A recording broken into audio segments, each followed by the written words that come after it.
Dear property sales professionals, once again we meet in this week's encouraging news. By the way, before speaking another word, may I introduce myself to you as Madam Sophia, the virtual assistant to CTM Joseph NG, your e-coach in sales and marketing. That said, shall we continue? Thanks. Good news. Malaysians keen on new homes. Petaling Jaya, about 73% of Malaysians are looking to change their home situation after spending more time indoors due to COVID-19, according to Video.Guru's biannual consumer sentiment study for the second half H2 of 2021. Of those surveyed, 38% want to renovate or repurpose certain areas of their home, while 35% were starting to think more about owning a home or moving out of their current location. The study noted that the pandemic have impacted Malaysians' perception of space at home, as 3 in 4 people, 77%, now believe that it is important for new properties to have an additional room at home that can be used as a home office. The increasing desire to own a home or move into a property that can meet their needs is especially high among renters, 74%, individuals who live with their parents, 63%, and those in the low-income group, 50%.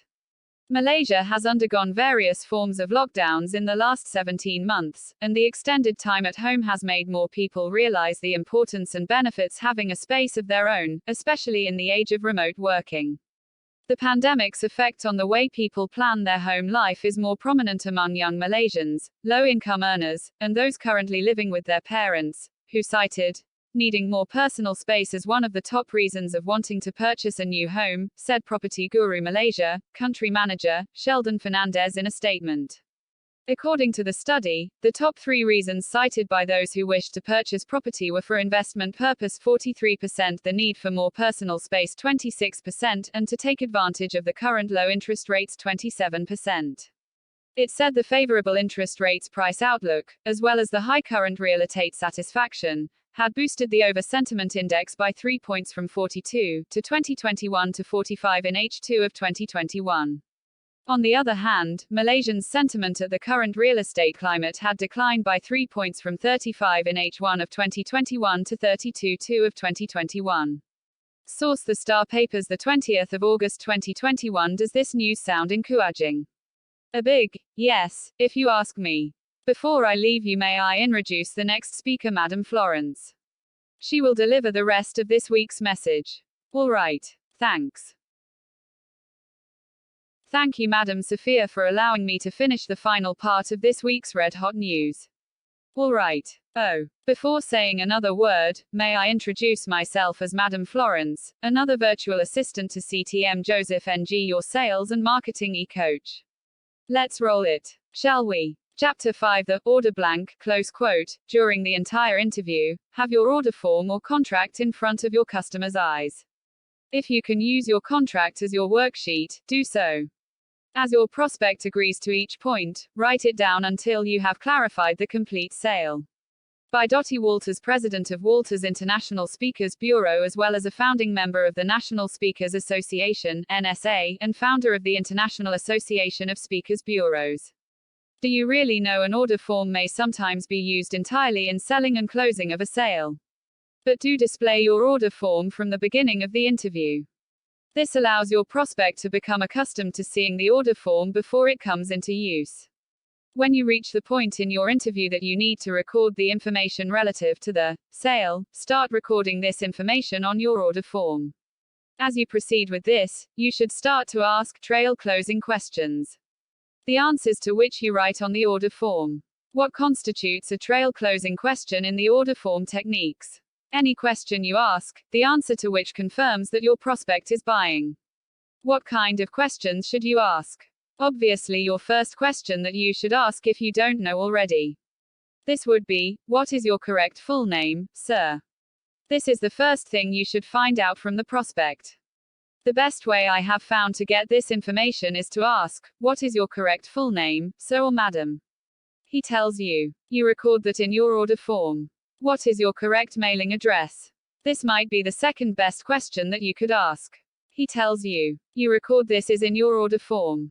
Where should we ship your product if product shipment is involved? Where shall we make the delivery, if delivery is involved? Or, where shall we make the installation, if this is applicable?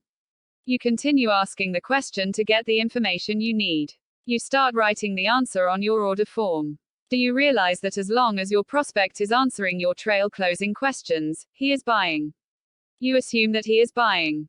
It is only when he stops answering that he stops buying. In many instances, you can lead him all the way to his final commitment without him refusing to answer even one question. But you must ask the question.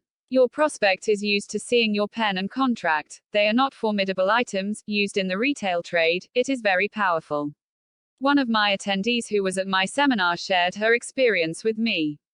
She is a marketing executive in the travel and tour business located in Bukit Bintang, KL. Normally, it is used when the customer comes in. You simply take out the order sheet and begin to complete it as though the prospect comes in and says, "I am here to buy something."